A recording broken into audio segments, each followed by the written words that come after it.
Hey folks, I hope you're doing well today. I've got a bluegrass guitar lesson to show you today over a tune called Old Grimes. It sounds way better, hopefully, than the name suggests, and it's a really great fiddle tune that I've been playing a lot recently, so I'm excited to show you how it goes here today. Got video chapters throughout the lesson. The tab is in the middle there, but if you want to get going, I'm going to go over about 4 points here. Feel free to skip around. Number one, this tune is in the key of D. So when you go to look at other tutorials maybe, or if you're just see the song popped up, a lot of times they're going to be played without a capo, just in the open D position. But for this arrangement, I've got the capo on the 2nd fret playing out of the C position. So a lot of the melody is just going to be basically moving over this chord shape here. Number two, this follows that AABB fiddle tune pattern, right? So what does this mean? Well, you've got a melody to the A part, which we're going to play, and that repeats, right? So you play it twice, A, and then you've got the melody to the B part, which you also play twice, and then that repeats over and over again. So that creates an AABB fiddle tune pattern, and if you were in a jam, this is what you would play if it were your turn before passing it on to the next person who wants a solo, or what we call a break in bluegrass music. Number three, this tune, luckily, is not a blazing fast tune. It's often played, I would say mid-tempo, but it works well as like a slower pace song, and you don't have to be a speed demon. This is not like go as fast as you can sort of thing. And the last one, if this tune is just way over your pay grade, check out my beginner-friendly bluegrass guitar course. More info on that at the end. It's how we keep the lights on here, and it's helping hundreds of students around the world really understand this music from the ground up. So check that out down below. Let's get right into the lesson. Okay, like I said, about 90% of this song is just right here over this C chord. We are gonna change here for a bit of it, but for the most part, the goal here is just playing these notes in sequence and getting your fingers and everything used to the bluegrass style. All right, so we're coming in right before the 1 beat. So we're going 1, 2, 3, 4. Right, those couple of pickup notes. All right.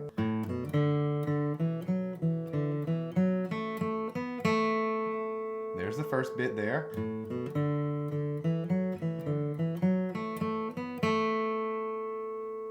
Okay, slow as you gotta go. I'm a big believer that you gotta play this stuff slowly before you pick up the pace. All right, on to the next bit, starting right there on the 1st fret of your B string, all relative to the capo, of course.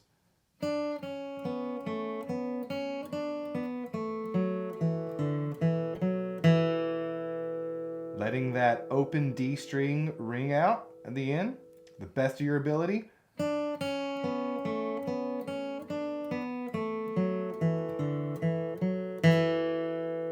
Okay, and we can play more notes there if we want.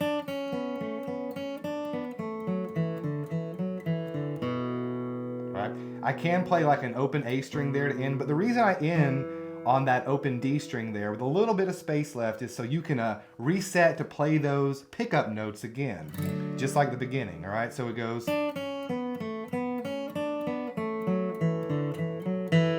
Let that ring.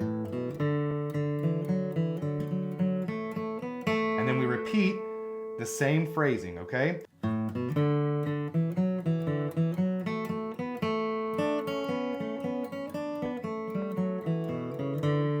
All right, that's the 2nd pass, slightly different.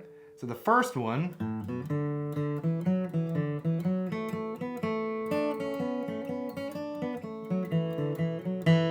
right there, we start again.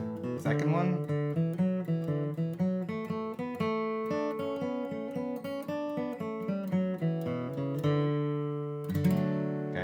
That is 1 repetition of the A part that I explained there.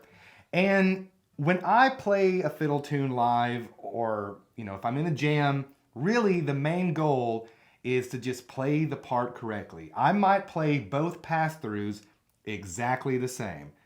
Nobody's gonna care, and it's gonna get you through the break, I promise. In the 2nd pass-through here, I just change like 1 little bit. Otherwise, I'm approaching the tune the exact same way, all right? And what I change, I do it here just on the first little bit. So we're going.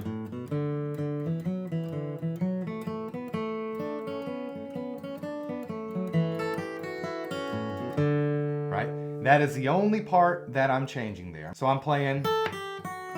Now, that doesn't sound exactly right, and here's something I'm gonna admit. When I made that recording at the beginning of the video here, I meant to play that note there at the end. So it should have sounded like, ideally, all right, more like that. I left it in to prove a point. Well, I left it in because I didn't want to have to redo it, but I left it in also to prove a point that these notes that we play, even though they're not exactly what we're going for, a lot of times they just work, right? Sometimes the wrong note in my head just sounds fine, and I had to replay that like 10 times to listen to see if I was actually playing the wrong note, and then I looked at the video. I was like, yeah, I'm totally not playing it right. But so to review that, the only thing I'm changing there is that little lick there. You don't even have to do that, but I'll play it slowly the way I intended to.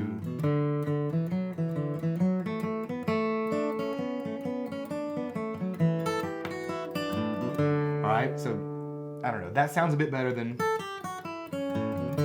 but the other one, or both of them work rather, right? So all of this is very, very forgiving, right? Just remember that. But that is basically the entirety of the A part. You can choose to change it up, or you can just simply play the exact same thing twice. Either is gonna work. It kind of, I don't know, at least for me, it can depend on the day. It can depend on like how my playing is. If I want to try to throw in a different phrase or maybe a lick there at the end. But for the most part, that's the A part. So just one more time. I'm gonna slow it down here so you can see everything I'm doing. Apologies if the timing is slightly off because it's often harder to play slower. But here we go. 1, 2, 3, 4.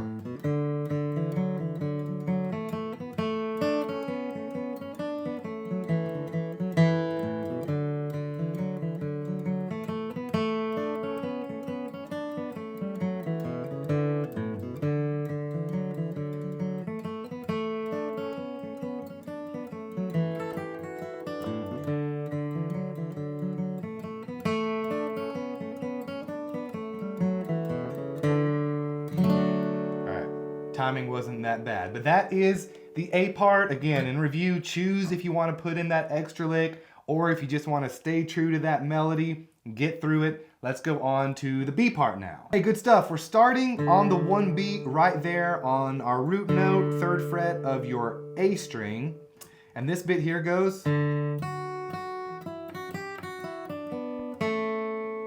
Okay.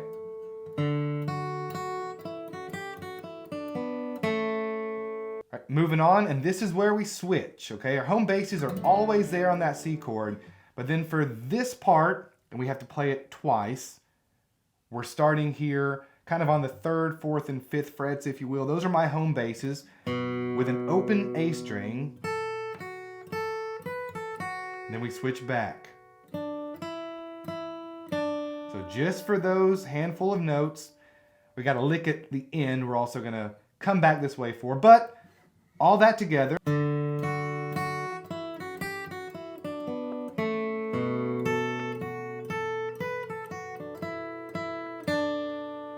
Right there.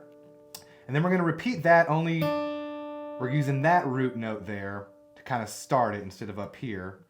Remember, we connect those on that C chord.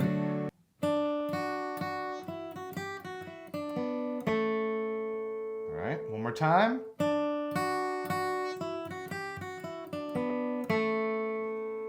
And then I've got this lick here at the end to finish off the first B part repetition. Just like that. Nice and slow.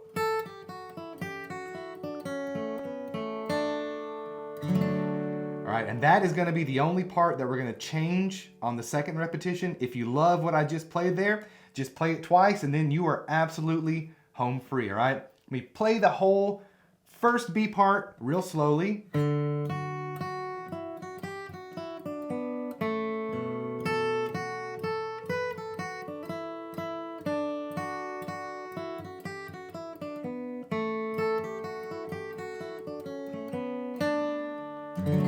That is it, all right? Now, a couple pointers before we get to the last part. I'm really focusing The way I think about it is just getting my fingers and other parts of my body out of the way. That way these notes ring out, right? A good example there on that open A string, right there. I want that to ring out throughout the entirety of that next phrase, all right? And that's what gives you that fullness. That's one example. There's even right there where we begin the whole thing. You want that root note there to ring out. You don't want to deaden it, all right? And I hear a lot of players get frustrated when it just doesn't come out sounding coherent. And these are the little bits that you got to focus on. Just making sure you've got a lot of control over your fingers, that they're curled the right way, and that they get out of the way of what other strings need basically to produce the sound and make these notes ring out to give you that full bluegrassness, right?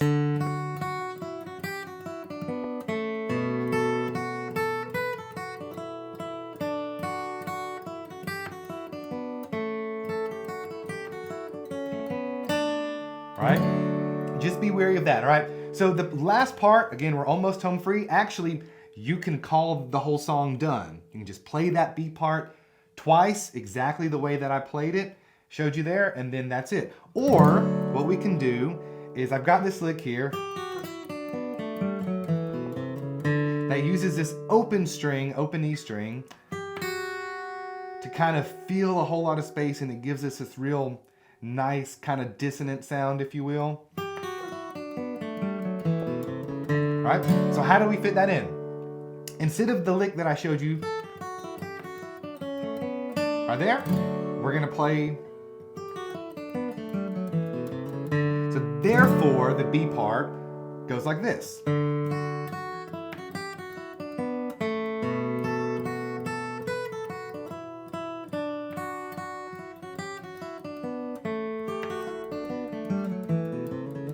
Right? It can be kind of tricky because it's like, you know, it's a stretch a little bit and you're playing with your pinky. You can try it with another finger. Don't feel like you have to play everything the exact same fingering that I play it with. It might help, it might not, but that is your decision. But that is the tune, Old Grimes. Let me know what you thought of it down below, and feel free to comment if this is a difficult tune or what you might be having trouble with. A lot of it, the way that I approach it, is just, you know, I'm just thinking I've got to play these notes in sequence to get that melody. The melody makes up, you know, the biggest part of a bluegrass break or of a fiddle tune. You want to stay true to that melody. And then, you know, a couple licks here like that. I'm just kind of having fun. The tune will be easily recognizable, but I'm also just throwing in a little bit of different flair in there. This song, or this version, I should have said at the beginning of the video, is heavily inspired by Charlotte Karavik's version. If you haven't watched her YouTube channel, man, she plays the guitar very beautifully. I'll put a link down below. I changed up quite a few things, but that is where I'm inspired by this. And I think there's another version, Julian Lang and Chris Eldridge also play a killer version. And I think at least one of them's in the C position. All right, so if this lesson was way over your head, this is more of an advanced intermediate, maybe getting into advanced fiddle tune, check out my beginner-friendly bluegrass guitar course, Flatpick Foundations. Here's a great review from a student in there, Vince. He's saying that basically, you know, he's tried other programs and the material is the best suited for this foundational level of bluegrass playing. I won't just sit here and talk. Here are real testimonials from folks inside the program. You've got on-screen tabs. I demo things very slowly because I can't follow most of what's on YouTube, period. And so it's really hyper-focused on helping you get over that initial learning hump that so many bluegrass players or aspiring players just, you know, they start and then there's a confusing tab. They don't know how the pieces fit together. A lot of stuff is just too speedy or communicated in a way that, you know, you might not understand all the terms and lingo. That's what I made Flatpick Foundations for. So there's hundreds of students inside of there. And the best part is that there is an option just to get the entire program outright. No subscription involved. That's what about 80% of all the folks inside do, because subscriptions are kind of awful. This person says that he's glad he got the lifetime. Most folks go through it quite slowly. So it's learn at your own pace, and the whole thing does come out to less than what you're likely to pay at your local guitar store for lessons for just 1 month. So check it out down below. Any questions, just send to this email address. Put it in the comments. Folks, hope you have a great rest of your week, and we'll see you on the next video. Take care. Bye-bye. We'll see you next time.